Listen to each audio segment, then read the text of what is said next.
Shalom, selamat pagi Bapak Ibu yang kekasih dalam Tuhan Yesus Kristus. Berjumpa kembali dalam mimbar gemar online GSJA Peniel Surabaya dan GSJA Anugerah Kemendung. Jumat 29 November 2024. Pada pagi hari ini kita akan bersama-sama belajar dari kebenaran firman Tuhan yang terambil dari Injil Lukas pasal yang ke-22 ayat yang ke-54 sampai dengan 62. Injil Lukas pasal yang ke-22 ayat 54 sampai ke-62 yang menyatakan, Petrus menyangkal Yesus. Lalu Yesus ditangkap dan dibawa dari tempat itu, ia digiring ke rumah imam besar, dan Petrus mengikut dari jauh. Di tengah-tengah halaman rumah itu orang memasang api dan mereka duduk mengelilinginya. Petrus juga duduk di tengah-tengah mereka. Seorang hamba perempuan melihat dia duduk dekat api, ia mengamat-amatinya lalu berkata, juga orang ini bersama-sama dengan dia. Tetapi Petrus menyangkal, katanya, bukan, aku tidak kenal dia. Tidak berapa lama kemudian, seorang lain melihat dia lalu berkata, engkau juga seorang dari mereka. Tetapi Petrus berkata, bukan, aku tidak. Dan kira-kira sejam kemudian seorang lain berkata dengan tegas, sungguh, orang ini juga bersama-sama dengan dia, sebab ia juga orang Galilea. Tetapi Petrus berkata, bukan, aku tidak tahu apa yang engkau katakan. Seketika itu juga, sementara ia berkata, berkokoklah ayam. Lalu berpalinglah Tuhan memandang Petrus. Maka teringatlah Petrus bahwa Tuhan telah berkata kepadanya, sebelum ayam berkokok pada hari ini, engkau telah 3 kali menyangkal aku. Lalu ia pergi keluar dan menangis dengan sedihnya. Demikian pembacaan firman Tuhan, terpujilah Kristus. Haleluya. Bapak Ibu yang kekasih di dalam Tuhan Yesus Kristus, kita tahu siapa Petrus. Sebelum menjadi murid Yesus, Petrus mempunyai pekerjaan sebagai seorang nelayan atau penangkap ikan. Dari ke-12 murid Yesus, Petruslah yang paling menonjol, penuh semangat, seorang yang sering memberi reaksi-reaksi yang tak terduga. Petrus juga seorang yang keras kepala dan emosional. Banyak kelemahan-kelemahan yang dimiliki oleh Petrus, tetapi Petrus juga memiliki kelebihan. Bapak Ibu yang kekasih, sebenarnya Petrus memiliki bakat menjadi seorang pemimpin dan juru bicara dari para murid. Kalau kita membaca keempat Injil, kita akan mendapati bahwa Petrus sering mengajukan pertanyaan-pertanyaan kepada Yesus, juga memberikan pernyataan-pernyataan yang berkenaan dengan pelayanan atau ajaran-ajaran Yesus. Misal dalam Matius pasal yang ke-18, kita akan melihat dari Matius pasal yang ke-18 ayat yang ke-21. Kemudian datanglah Petrus dan berkata kepada Yesus, Tuhan, sampai berapa kali aku harus mengampuni saudaraku jika ia berbuat dosa terhadap aku? Sampai 7 kali? Itu pertanyaan-pertanyaan salah satu contoh yang diajukan oleh Petrus kepada Yesus. Bapak Ibu, saudara yang kekasih, Petrus jugalah yang memberi pernyataan bahwa Yesus adalah Mesias, anak Allah yang hidup. Kita bisa membaca dari Matius pasal yang ke-16, ayat yang ke-16 sampai dengan yang ke-17. Maka jawab Simon Petrus, "Engkau adalah Mesias, Anak Allah yang hidup." Kata Yesus kepadanya, "Berbahagialah engkau Simon bin Yunus, sebab bukan manusia yang menyatakan itu kepadamu, melainkan Bapa-Ku yang di surga." Yesus juga pernah menegur Petrus dalam Matius pasal yang ke-16 ayat yang ke-21 sampai dengan 23. Sejak waktu itu Yesus mulai menyatakan kepada murid-muridnya bahwa ia harus pergi ke Yerusalem dan menanggung banyak penderitaan, dan pihak tua-tua, imam-imam kepala dan ahli-ahli Taurat, lalu dibunuh dan dibangkitkan pada hari ketiga. Tetapi Petrus menarik Yesus ke samping dan menegur dia, katanya, "Tuhan, kiranya Allah menjauhkan hal itu.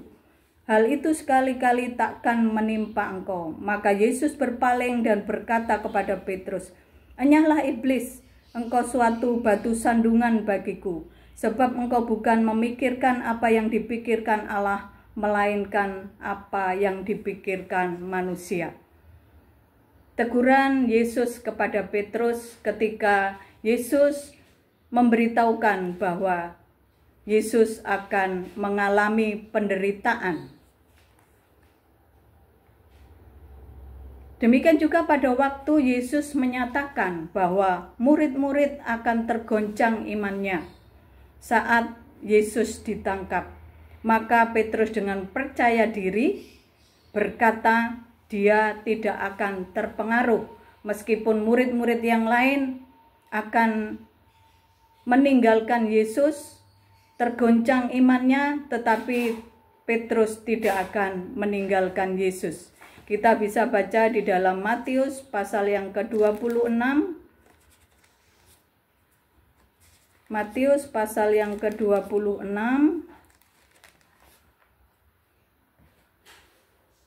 ayat yang ke-31. Maka berkatalah Yesus kepada mereka, "Malam ini kamu semua akan tergoncang imanmu karena aku. Sebab ada tertulis, aku akan membunuh gembala dan kawanan domba itu akan tercerai-berai." Ayat yang ke-33, Petrus menjawabnya, "Biarpun mereka semua tergoncang imannya, karena engkau aku sekali-kali tidak." Akan tetapi Bapak Ibu yang kekasih, saat Yesus ditangkap, pada kenyataannya semua murid-murid merasa ketakutan dan meninggalkan Yesus, termasuk Petrus. Pembacaan kita pada pagi hari ini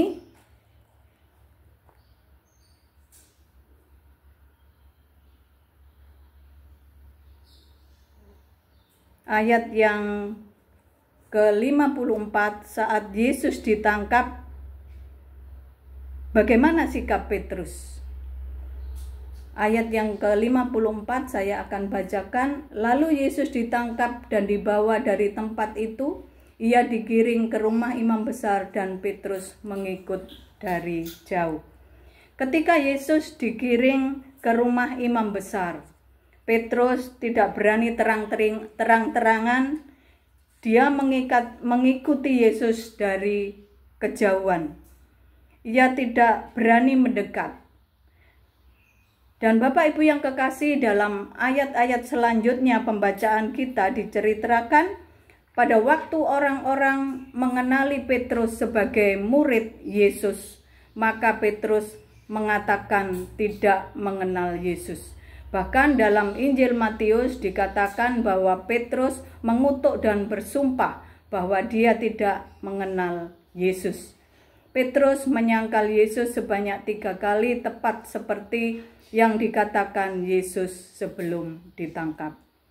Petrus merasa sedih dengan apa yang dilakukannya, apalagi saat Yesus berpaling dan menatapnya. Ia merasakan kesalahan yang begitu besar. Bapak Ibu yang kekasih, sebenarnya dalam kemanusiaan Yesus saat seperti itu tentunya Yesus membutuhkan seorang teman atau sahabat untuk mendukung atau menemani dalam situasi berat itu. Tetapi ternyata murid-murid meninggalkannya. Tidak satu murid pun memberi dukungan, termasuk Petrus. Bapak Ibu yang kekasih, firman Tuhan pada pagi hari ini mau mengatakan kepada kita semua, yang pertama, jangan pernah menyangkal dan meninggalkan Tuhan Yesus dalam situasi dan kondisi apapun yang sedang kita alami. Tetaplah menjadi murid-murid atau anak-anak Tuhan yang taat dan setia dalam segala keadaan. Menjadi pengikut Tuhan dengan dedikasi yang tinggi. Mempunyai motivasi yang benar dalam tugas pelayanan yang Tuhan telah percayakan.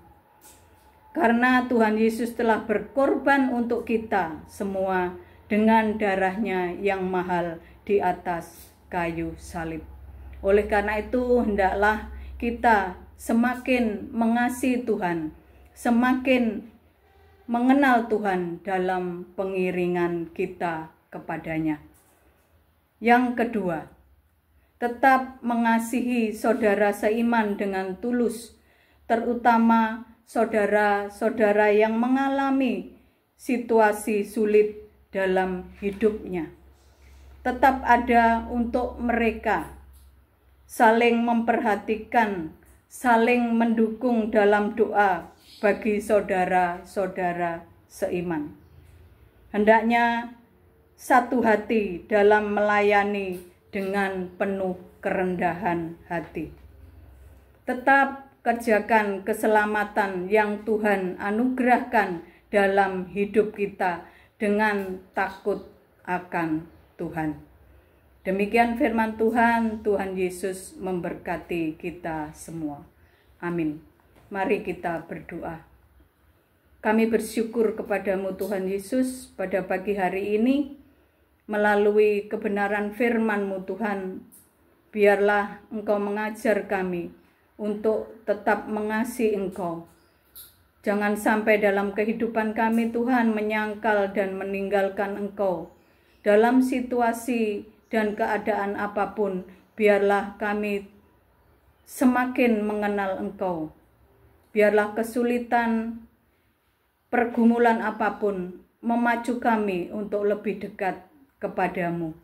Terima kasih Bapa, terima kasih Tuhan Yesus, biarlah melalui kuasa Roh Kudus-Mu, Engkau memberi kemampuan kepada kami untuk hidup seturut dengan kehendak Tuhan.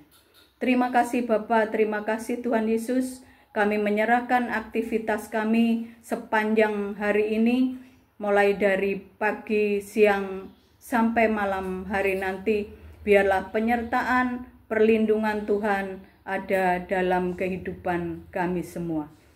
Ampuni segala dosa dan salah kami, layakkan kami untuk selalu mengiring Engkau ya Bapa dengan segenap hati kami. Dalam nama Tuhan Yesus Kristus kami sudah berdoa kepadamu. Haleluya. Amin. Selamat pagi Bapak Ibu yang kekasih, selamat beraktivitas dan selamat bergemar. Tuhan Yesus memberkati.